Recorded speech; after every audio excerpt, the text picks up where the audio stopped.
La petite Oiku a attendu son père qui discute avec son ami pour récupérer les tableaux de Kaida. Ensuite elle demande à son père des explications, mais Ogu lui demande de ne pas s'inquiéter parce qu'ils sont des spécialistes sur les tableaux d'art. Mais la petite ne croit pas la version de Ogu en disant qu'ils sont des escrocs. Ensuite elle s'en va pour récupérer ses affaires qui sont à l'intérieur. Au même moment Kaida est allé soigner un cheval qui a des problèmes avec son protège.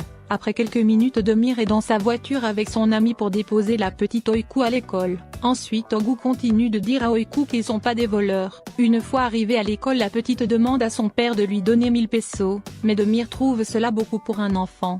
Ensuite il demande à sa fille ce qu'elle va faire avec les 1000 pesos, la petite Oiku lui dit c'est la somme que sa tante avait l'habitude de lui donner chaque jour, mais son père lui dit qu'elle n'a pas d'argent à gaspiller et lui donne quelques billets. Une fois à classe la petite Oiku discute avec son ami qui lui demande des explications sur la personne qui l'a déposée avec la voiture.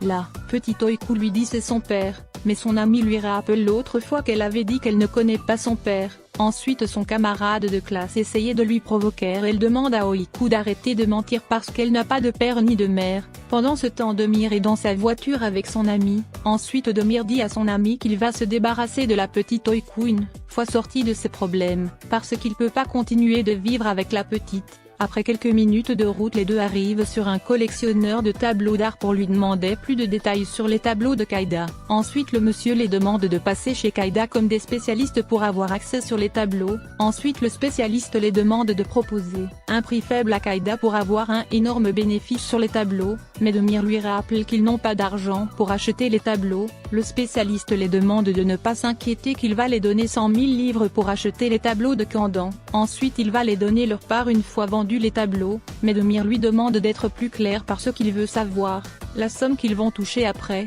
Le spécialiste lui dit qu'il va les donner 130 000 livres pour les deux, mais Demir n'a pas accepté la proposition de cette dernière et lui demande le prix normal des tableaux. Le spécialiste a refusé et il demande à Demir de laisser cette affaire parce que c'est pas son domaine. Ensuite il donne à Demir un document avec des informations de Kandan, mais Demir est sous le choc lorsqu'il a vu la photo de Kandan. Ensuite il pense l'autre jour lorsqu'il a croisé Kandan au restaurant, mais Ogu a remarqué que son ami ne va pas bien et lui demande ce qui se passe. Demir lui dit rien n'est passé, mais le spécialiste ne croit pas les propos de Demir et lui demande la vérité ou bien il a un problème. Demir les rassure en disant tout va bien. Au même moment la petite Oiku est à la gare pour attendre son train. Après quelques minutes elle arrive à la maison, mais la porte est fermée à clé, en plus son père n'est pas là. Ensuite la petite Oiku appelle son père pour lui demander d'ouvrir la porte. Par la suite elle voit le chat qui a une blessure sur son pied. Ensuite la petite Oiku pense l'autre jour lorsque Kandan l'a donné sa carte de visite. Ensuite elle décide d'amener le chat chez Kandan pour soigner le chat. Après quelques minutes elle arrive chez Kandan, mais Kandan est un peu surpris de voir la petite Oiku avec la pluie. Elle récupère le chat pour le soigner. Ensuite elle demande à Oiku de lui donner le numéro de sa mère pour qu'elle lui appelle, mais Oiku lui dit qu'elle n'a pas de mère en plus qu'elle n'a pas le numéro de son père. Ensuite Kandan décide de lui amener à l'intérieur de la maison pour qu'elle change ses vêtements. Au même moment Demir arrive à la maison. Ensuite Ogu rappelle à son ami qu'ils ont oublié la petite Oiku à l'école, mais Demir ne trouve pas cela un problème, il demande à son ami de rester tranquille, peut-être la fille est actuellement quelque part. Au même moment la petite Oiku vient de se réveiller, ensuite elle décide de rentrer à la maison, mais Kandan lui demande de patienter qu'elle va lui déposer chez elle. La petite Oiku a refusé, elle demande à Kandan de lui laisser qu'elle peut y aller toute seule, mais Kandan commence à insister, elle demande à la petite d'accepter. Après quelques minutes les deux arrivent à la maison, la petite est très contente, elle remercie Kandan pour son soutien et s'en va à l'intérieur. Une fois sur place la petite a trouvé son père avec des filles. Ensuite elle dit à son père qu'elle est venue mais elle n'a pas retrouvé personne, mais Demir reste silencieux sans lui répondre. Par la suite il a remarqué le chat. Ensuite Demir s'en va pour amener le chat dehors. De son côté Ogu présente la petite à leur ami comme la fille de Demir. Mais Demir se met en colère, il demande à Ogu d'arrêter de mentir. La petite Oiku est un peu triste le fait que son père a refusé de le reconnaître. Par la suite la petite Oiku demande à Demir de lui donner son numéro de téléphone, mais Demir lui demande ce qu'elle va faire avec son numéro de téléphone. La petite lui dit qu'elle est désolée mais elle voulait juste le garder pour en cas d'urgence. Demir écrit son numéro sur une feuille, ensuite il demande à la petite d'aller dans sa chambre, mais une des filles qui est présente demande à Demir de ne pas être dur avec la petite.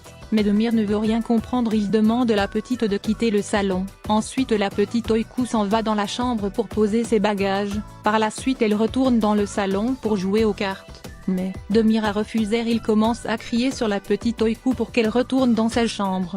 De son côté, Ogu discute avec son ami leur plan pour récupérer les tableaux de Kanan. Pendant ce temps, la petite Oiku est cachée derrière la porte. Par la suite, elle a aperçu la photo de Kandan. Au même moment, Kandan est devant son ordinateur pour lire un mail de son frère qui lui demande pourquoi elle ne répond pas à ses appels. Le lendemain matin, la petite Oiku s'est réveillée mais elle ne sent pas bien. Ensuite, elle prend ses affaires pour aller prévenir Kandan le plan de Demir. Mais malheureusement, elle croise avec Demir qui lui demande où elle va à cette heure. La petite Oiku lui dit qu'elle doit régler quelque chose dehors. Mais Demir a refusé de lui laisser partir. Il demande à Oiku de retourner à l'intérieur pour prendre ses affaires pour y aller à l'école. La petite Oiku lui dit qu'elle est malade donc elle peut pas y aller à l'école. Ensuite Demir lui donne des médicaments pour diminuer ses douleurs. Mais la petite a refusé de prendre les médicaments que Demir l'a donnés. Demir ne sait pas quoi faire. Ensuite il s'en va à la pharmacie pour acheter des médicaments pour enfants. Après quelques minutes il retourne à la maison pour les donner à Oiku. Mais la situation de la petite Oiku continue d'augmenter. Ensuite Demir commence à énerver. Il demande ce qu'il a fait pour mériter ce problème. Ensuite il s'en va dans la cuisine pour préparer un tisane que la petite Oiku avait demandé. Mais la petite Oiku ne veut plus le temps. Elle continue de faire ses caprices. Demir se met en colère. Ensuite il décide d'amener la petite à l'hôpital pour consulter un médecin. Mais la petite a refusé. Elle continue ses pleurs. Ensuite elle pense le jour où elle a demandé sa tante si elle est triste à cause de ce que le médecin a dit. Ensuite elle demande à son père de ne pas lui amener à l'hôpital et qu'elle va arrêter de pleurer. Mais son père a refusé. Il soulève la petite Oiku pour lui amener à l'hôpital. Une fois arrivée devant l'hôpital, la petite Oiku a refusé de descendre la voiture. Ensuite elle demande à son père de lui laisser ou sinon qu'elle va crier pour alerter les gens qui passent. Demir ne sait pas quoi faire. Ensuite il décide de retourner à la maison. Après quelques heures dans la soirée, Demir arrive chez Ogu avec la petite. Mais Ogu est en colère. Il demande à son ami pourquoi il amène sa fille ici. Ensuite la mère d'Ogu demande à Demir qui est cette fille. Demir lui dit c'est sa nièce mais Ogu lui dit c'est sa fille. Ensuite Demir dit la dame la petite fille a du rhum mais elle a refusé d'aller à l'hôpital pour consulter un médecin. Ensuite la dame s'en va dans la cuisine pour préparer quelque chose à manger pour la petite Oiku. Après le départ de la dame, la petite Oiku dit à Ogu qu'elle va dire à sa mère qu'il est un escroc, mais Ogu lui demande d'arrêter de rencontrer des bêtises. Ensuite Demir récupère sa fille pour rencontrer à la maison. Le lendemain matin Demir dépose la petite Oiku à l'école. Ensuite la petite demande à son père de lui donner un peu d'argent, mais Demir a refusé. Il demande à la petite de descendre la voiture. Après le départ de la petite, Demir discute avec son ami pour exécuter leur plan pour ce qui concerne les tableaux de Kandan. De son côté, la petite Oiku a refusé d'aller en classe. Elle prend un taxi pour se rendre chez Kandan. Après quelques minutes, Demir et son ami arrivent chez Kandan comme des spécialistes pour évaluer ses tableaux. De l'autre côté, la petite Oiku est bloquée dans les embouteillages. Ensuite elle décide de descendre le taxi pour aller sauver Kandan. Au même moment Iman sort de la prison après avoir purgé sa peine. De son côté Demir regarde les tableaux pour les évaluer. Ensuite il propose à Kandan la somme de 100 000 pour les tableaux. Kandan a accepté automatiquement sans rien dire. Ensuite elle s'en va à l'intérieur pour récupérer son stylo pour signer les documents. Après un instant elle revient pour signer les papiers de vente. Mais la petite Oiku arrive les interrompre. Elle demande à Kandan de venir qu'elle voulait lui dire quelque chose. C'est la fin de l'épisode 2 de votre série Tel Pr Telle Fille. Merci d'avoir regardé la vidéo et surtout n'oublie pas de vous abonner à la chaîne. Rendez-vous demain à la même heure.